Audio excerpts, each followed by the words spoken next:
Yeah, that's correct. Okay. Yeah. Okay, so we'll start. This is Meela Mitra on behalf of Space, and we have with us here Vibha Srivastava, who is going to be our speaker today, and Mr. C.B. Devgan, President of Space Foundation, is also joining us. Uh, so we are going to, the hangout today will be Onward to Mars, and that's going to be sharing the experiences with Vibha. So let me tell you a little bit more about Vibha. Vibha is an aeronautical engineer. She completed her bachelor's in aeronautical engineering from Sardar Vallabhbhai Patel Institute of Technology in Gujarat University. Since November 2007, she has been working in the aerodynamics department with Aircraft Research and Design Center, Hindustan Aeronautics Limited in Bangalore. She joined as an engineer and now is a deputy manager in the same department. While on sabbatical into 2012, she completed her Masters of Science in Space Studies from ISU in France, International Space University in France. We're excited to have Vibha here because Vibha was crew scientist and performed the role of a geochemist at the Mars Desert Research Station uh, by the Mars Society.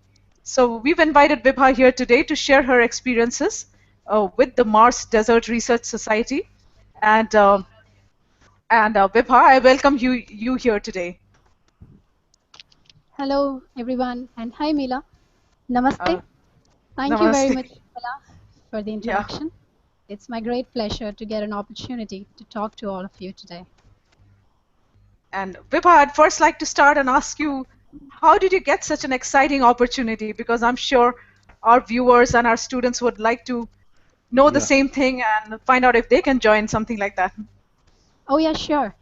As you correctly introduced me, I am an aeronautical engineer by profession, working with HAL in Bangalore.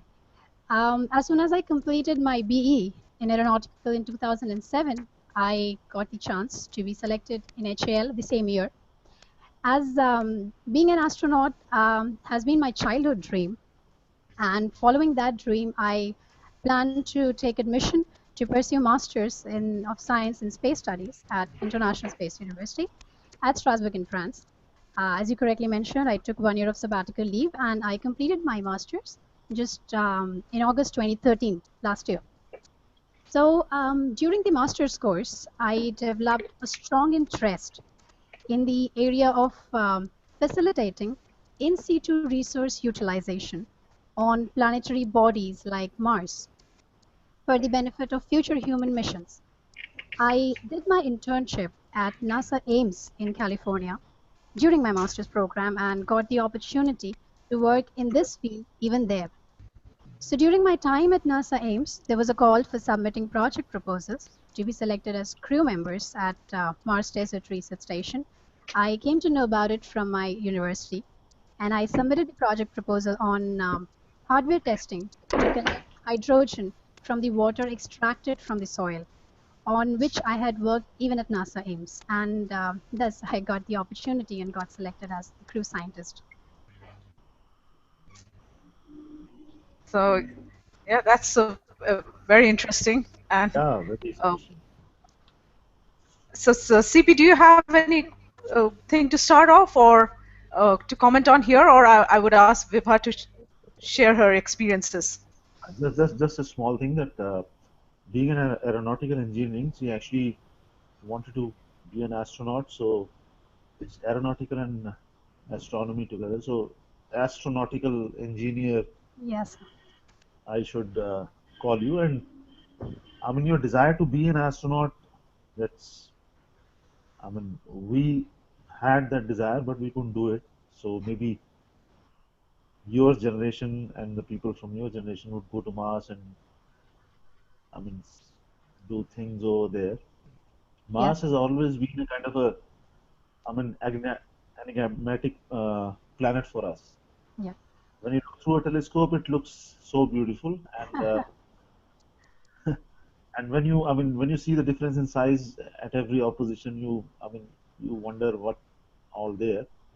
Yeah. And as I have been telling my students, whenever I go, that Mars would be the one place where your school timings would be as same as that of the Earth because of the day over there. So Yeah. it's an interesting thing, and it would be very interesting to hear from you what you did at the at, at the project which you had in the Mars Society. So I think the ball is in your court. So you just share what you did, and that would be a kind of a new experience for us. Right, sir. Thank you so much. I would like to add something in that. Um, Whatever base you all have prepared, probably that is only helping us to move ahead. And though Yeah, you are not able to reach, but it's because of you all, the efforts that you have put, that we'll probably be able to reach to Mars. yeah, Thank you so much. I'll just start my experience yeah. sharing. Yes, so I have a small presentation to show you some photographs from my simulation Okay. center. But before that, I would just like to speak few words. Like, being at MDRS has been an eye-opening experience for me, actually, as I always aspired to go to space one day. Being a Martian analog astronaut was a great learning. I could realize that being an astronaut looks to be very fascinating and thrilling from a distance, but actually, it is a very challenging role, which needs a balanced thought process and an alert mind. To stay with people coming from different backgrounds in a limited space, far away from home, to be responsible for performing critical and Yeah, important scientific experiments are few of those many things that play a major role in the success of a mission. So I was part of a team of other 6 highly qualified scientists and engineers from around the world dedicated to do Mars-related studies for a yeah. 2-week field expedition at MDRS in the Utah Desert in Okay. US. And I completed this expedition between 18th January to 2nd February in this year itself. So I would just like to share the screen and show you some photographs.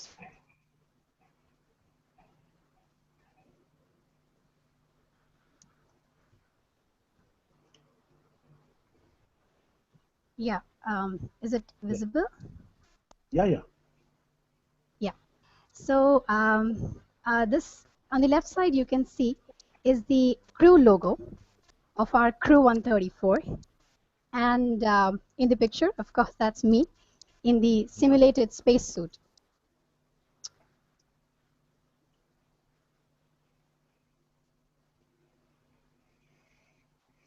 So this is the Mars Desert Research Station in Utah.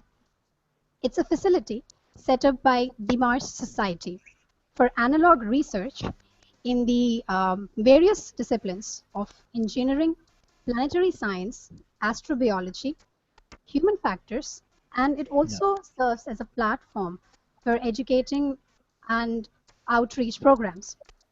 It is MDRS, where MDRS is in the Hanksville Desert of Utah. It is situated at nearly an altitude of 1.309 kilometers from the mean sea level. The landscape closely resembles the geological features on the surface of Mars. And believe Okay. me, it is really red, just like Mars. In the photograph, you can see the bigger cylindrical habitat is the main Yeah. hub where we stayed, ate, and performed our scientific experiments. Next to it is a small habitat known as the green hub, which was for growing plants for scientific experiments. And sometimes even the scientists tried to see if we can grow our own food. Um, in, in, Okay. in, the, in the short distance, you can see a small white dome shape Yeah. hub. It's actually a Musk observatory for Okay. astronomy-related experiments or astrophotography.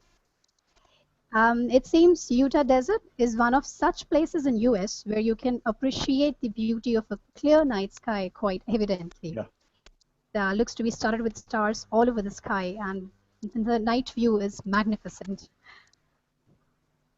Okay, so this is how it looks from outside, and here we can see this is my crew, complete crew 134 at MDRS Utah.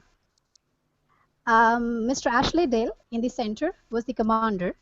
Sitting Okay. right to him is Mr. Ewan Reed, the crew engineer. On his left is Mr. Kai Stotts, the documentary filmmaker.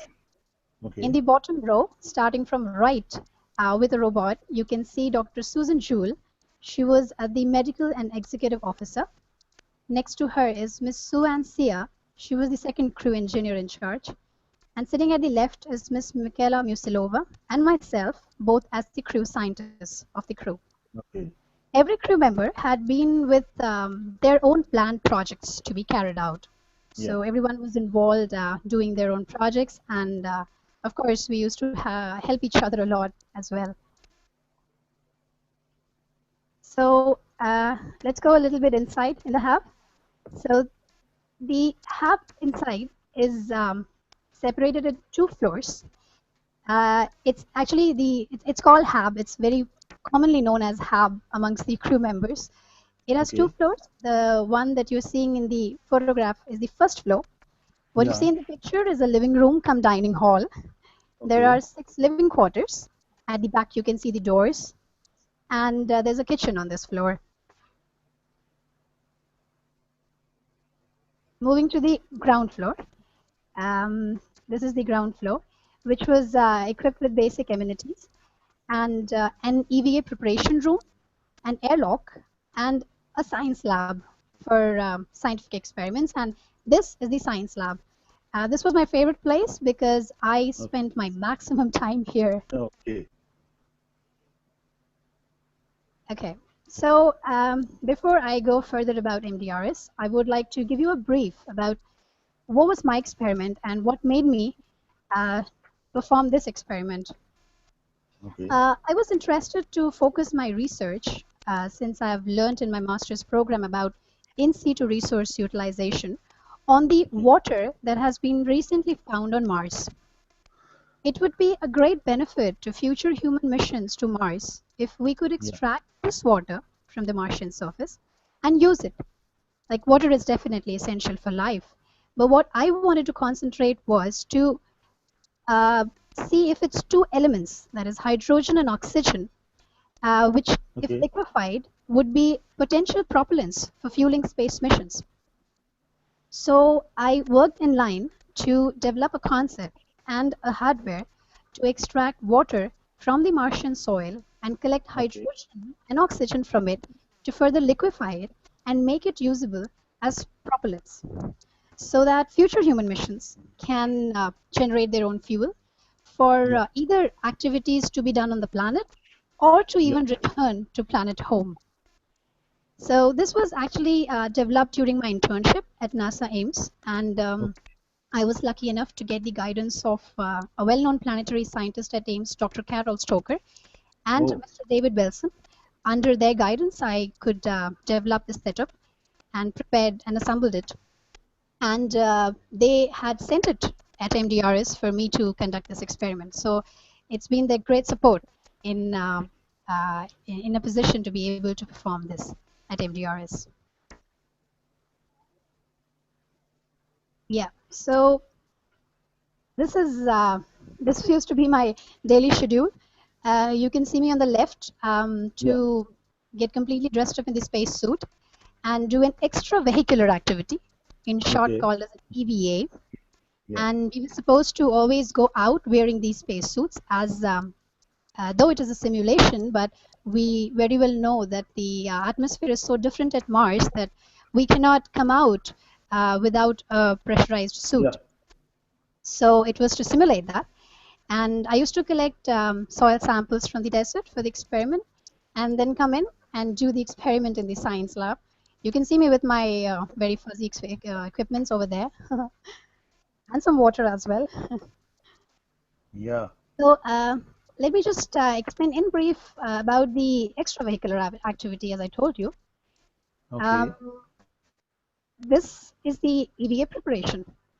So wearing a spacesuit was the prime step for an EVA preparation. The complete spacesuit was actually heavy. Like along with the suit, there is a ventilator system that has to be carried on the back for proper air circulation. We had to wear gloves, boots, and the glass helmet. Another crew member was always required to help the Yeah. one going out to dress up, because the things are quite cumbersome for a person to handle it Yeah. on their own. And mobility was quite restricted in this suit. I mean, it wasn't that very comfortable. And there were studies going on even for understanding how mobile the space suits can be made for people going out, like how the mobility can be less restricted, because it helps the astronauts to perform their work quite efficiently. Yeah. So Dr. Suan Sia, who was the crew engineer, she was actually working on analyzing how the gloves Okay. are comfortable for the analogs when they go out to collect samples or touch the tools Oh. or try to work. So her experiment was based on that. So she always used to come along with us and used to note down like how comfortable we are or where do we feel the issues are with the gloves. So Okay. it was very informative as well. For going to little faraway places from the hub, we used to have this vehicle. It used to be called as an ATV, all-terrain vehicle. So, though I did not go very far from the hub to collect my samples, I could get good amount of sample from which I could extract good amount of water. So I'd really use those, but Okay.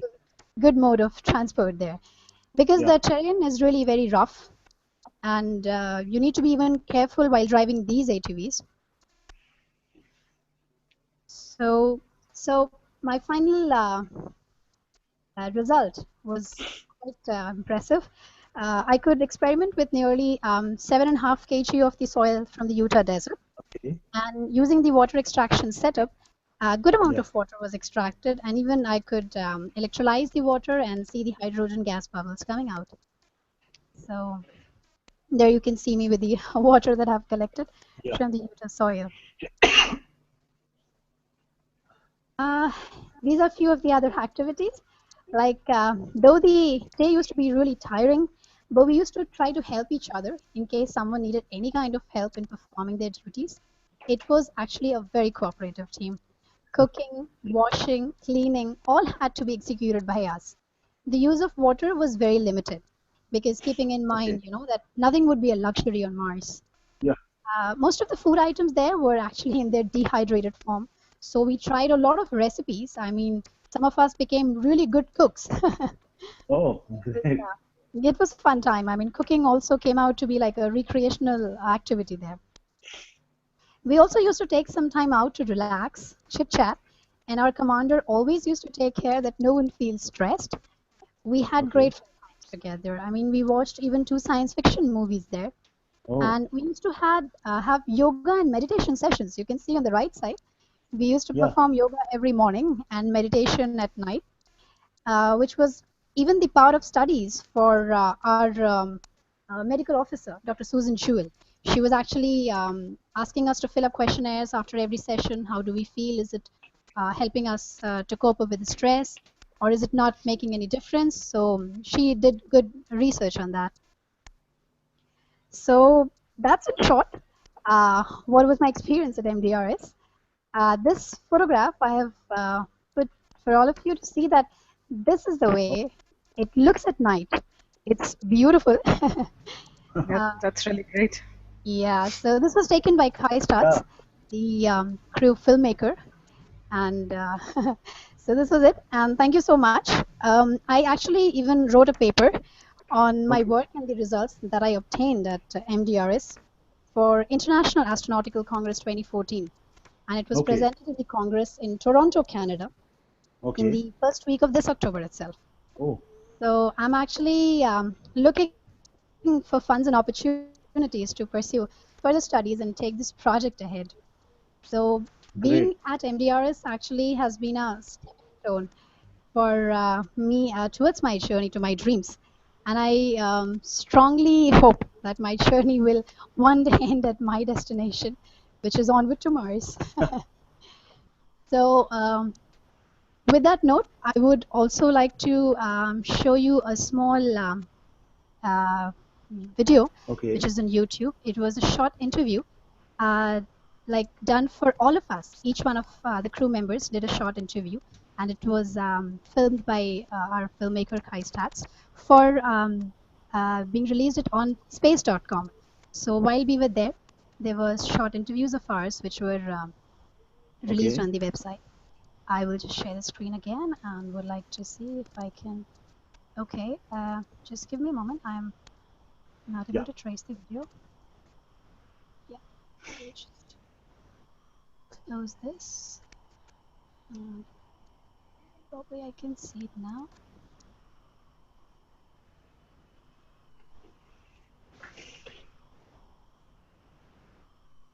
Okay, it is still not showing me. Just a I think moment. there's a lag this time. Could you just Yeah, yeah. yeah. Actually, this is the Same way lag which which you talk about communication with the Mars, isn't it? very true, sir. Probably it'll be longer than this. It Yeah. simulates the same environment. Yeah. That's true. I mean, even the internet facility and all is very limited. I mean, at MTRS, we were like out in a real different world because we had very less communication. We used to just communicate with our Capcom Okay. for our daily briefings. And it Yeah. was a mandatory Now, thing. it is. And we do have Yeah, your now you video can up. see it, right? Vibha, Yeah. the video has come I'll, now. yes, sir. I'll just start the video.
You're not able to hear the video, Vibha.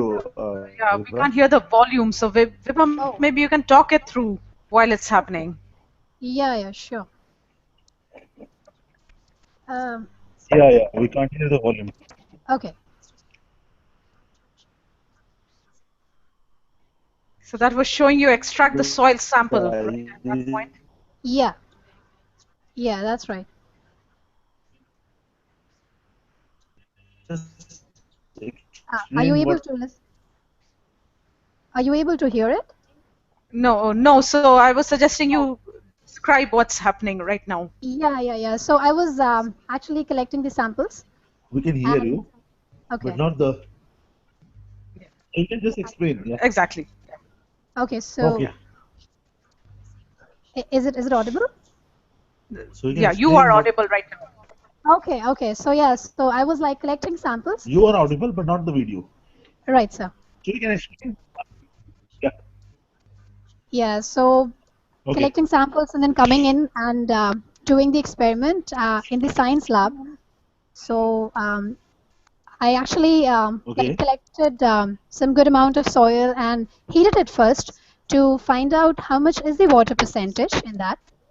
And then I Okay. took the samples from the same location and Great. tried finding out how much the percentage I'm able to extract because I actually knew the percentage of water beforehand and then I Yeah. wanted to test and verify the efficiency of my equipment, like how much percentage is it able to extract Yeah. from it.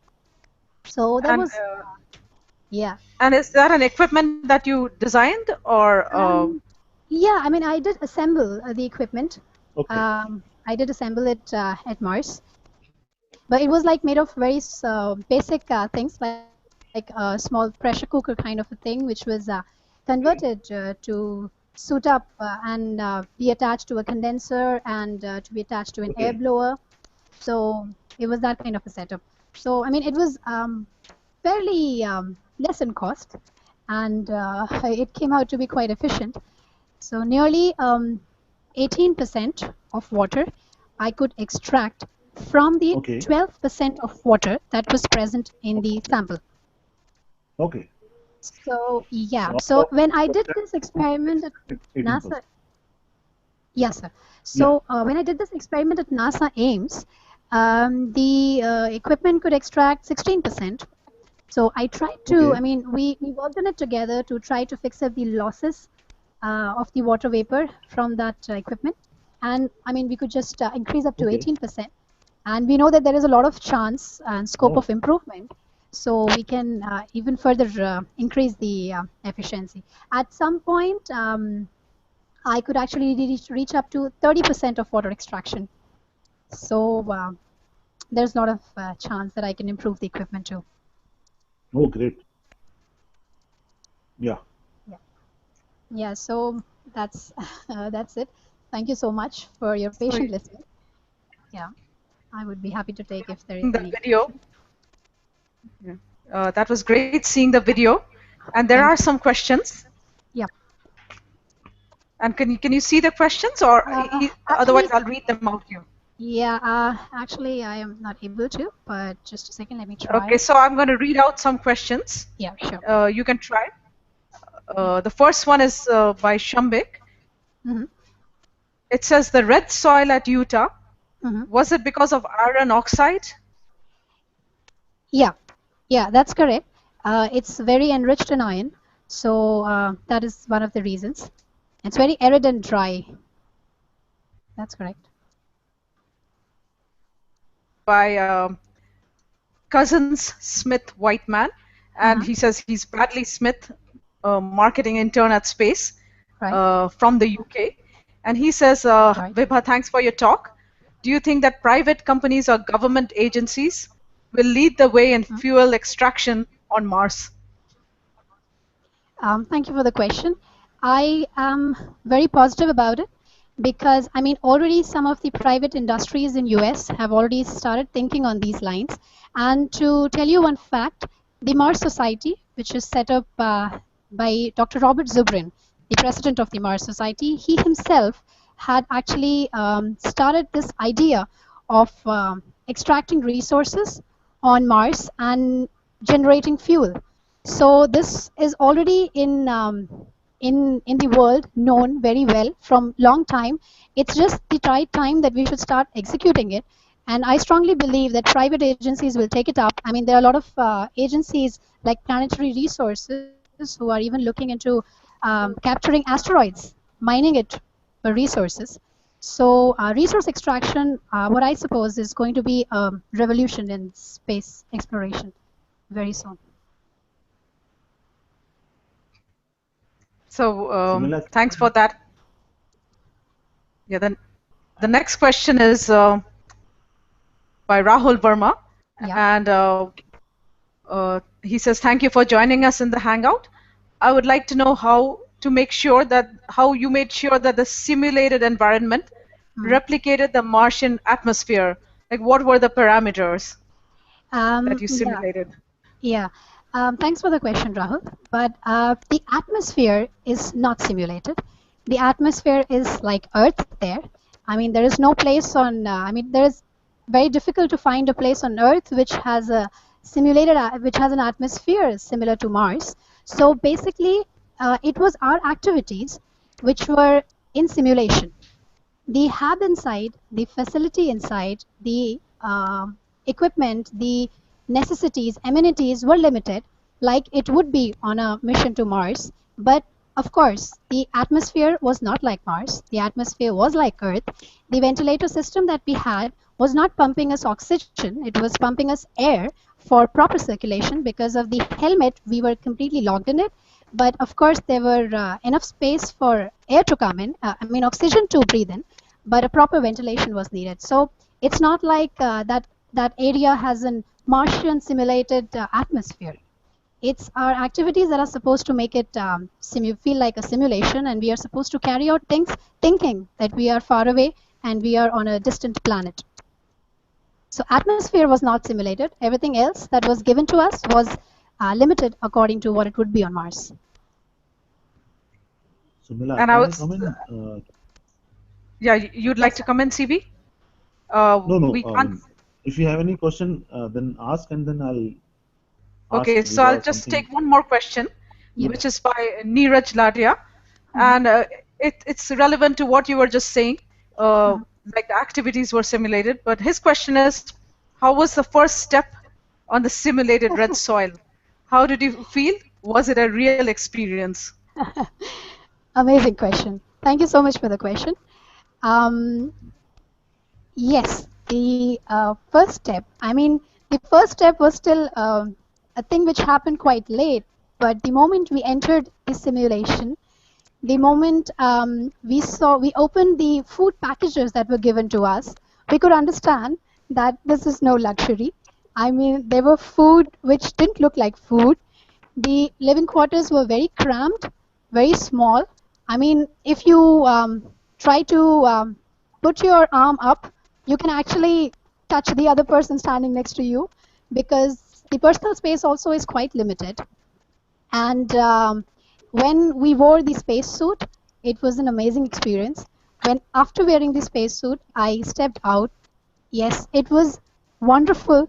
And the best part is the location is so red that you actually feel that this is not Earth. So it was really an awesome experience. I mean, this would always stay very close to my heart, because this was the first time I could realize very closely what it would be like, what I always dreamed to be. So yes, it definitely makes you feel you're somewhere in your dreams. So, Vibha, was it kind of a solitary experience, being with the same people, Um, isolated, and how long did the mission last? yeah, I mean, the mission was for 2 weeks. It is always a rotation of 2 weeks. It's kind of always like that every year. Every 2 weeks, there are different crews who keep coming in. And for me, yes, we were strangers to each other. And but the best thing is we interacted on Skype sessions before coming to MDRS, because we are supposed to arrange a lot of things as a group before we head to MDRS. So we were familiar, but honestly, everybody was a great personality. I mean, I have got friends forever, and they all were very helpful. It was definitely a bit difficult to understand each other, because we come from different cultures. We have different mindsets of doing things, of adjusting with things. So it was a bit tricky, but it, it all it all ended up very well. Everybody tried to understand each other, and it was a very good experience. I mean, by the end, we were like we know each other for ages, so it was a very good experience actually. CB, do you have a question for her or any comments? I have lots of questions. Just on the lighter side, see, I have grown up by reading the science fiction by Asimov, and in which it was, I mean, there's a very special story he wrote. I am on Marsport without Hilda. That's a beautiful story he wrote. But after that, he wrote something also about the Mars. I mean, communication about the Mars. When you were at that MDRS, Yeah. did you ever experience, I don't know, the time lag in the communication we have, and of course the when you wore the spacesuit, Yeah. Yeah. so I mean, and the Mars gravity is lesser than ours. Yeah. So were there any kind of things done to make you feel about the Mars gravity or not? Actually not. There was not much to make you feel how the Mars atmosphere or the gravity or the pressure would be, because that is more dependent on the outside location. So that was not much like Mars. But yeah, communication wise, like when we were communicating with our Capcom, like the captain of the commander, like he was like, we could not understand any delay because we were actually responding through emails. We were not allowed to have any live calls or live chats. It was not possible. But when we were doing our EVAs, when we were trying to communicate with the hub, whenever we used to go out, this was also a mandatory thing. Like we were supposed to always be in touch and communication with the hub. There was not much of time delay, but there was a lag in actually understanding what each person is trying to convey, because there was a lot of noises and a lot of disturbances when we tried to talk on the radios. So we couldn't exactly witness the lag, but yes, there were some disturbances. Yeah. Hello. Yeah, so yeah, that was interesting, and I don't know if CB's back on, Yeah. or he's kind of seems like he's diverted. Okay.